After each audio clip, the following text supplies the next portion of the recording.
میں غمگین ہوں۔ میں نے سر اٹھایا ایک بار پھر، صرف دیکھنے کے لیے۔ سورج غروب ہو چکا تھا، درخت سو چکے تھے اور وہ تمام پرندے گھر جا چکے تھے۔ میں غمگین ہوں۔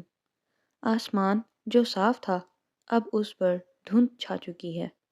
میرا راستہ مجھے اب نظر نہیں آتا۔ اب میں کیوں کوشش کروں جب کہ یہ سب اس قدر اندھیر ہے؟ میں غمگین ہوں۔ آج میں غمگین ہوں جو کھو گیا ہے اس کے لیے۔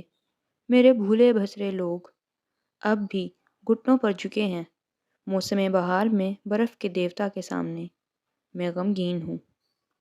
وہ نماز کو بھول چکے ہیں اور یہ کہ وہ کس کو پکاریں۔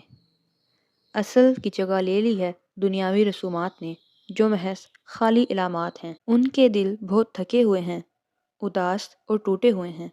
میں غمگین ہوں۔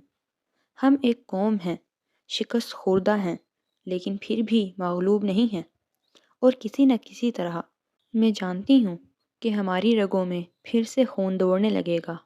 میں کھڑی رہوں گی، میں کوشش کروں گی اور اپنے غم سے پرے میں دیکھ لوں گی۔ ایسے لوگ ہیں ابھی بھی جنہیں آپ غلام نہیں بنا سکتے۔ ایک ایسی وفاداری ہے جسے آپ خرید نہیں سکتے، کیونکہ زمین پر قبضہ کیا جا سکتا ہے لیکن روح پر کبھی نہیں۔ میرے آنسوؤں کے پار میں سمجھ جاؤں گی۔ آج میرے لوگ رو رہے ہیں لیکن کل موت بھی مر جائے گی، کیونکہ ان کے آنسو ایک ایسی جگہ کو جنم دیتے ہیں، جیسا کہ قرآن میں اللہ تعالیٰ نے ارشاد فرمایا، جہاں ان پر کوئی خوف نہیں ہوگا اور نہ ہی وہ غمگین ہوں گے۔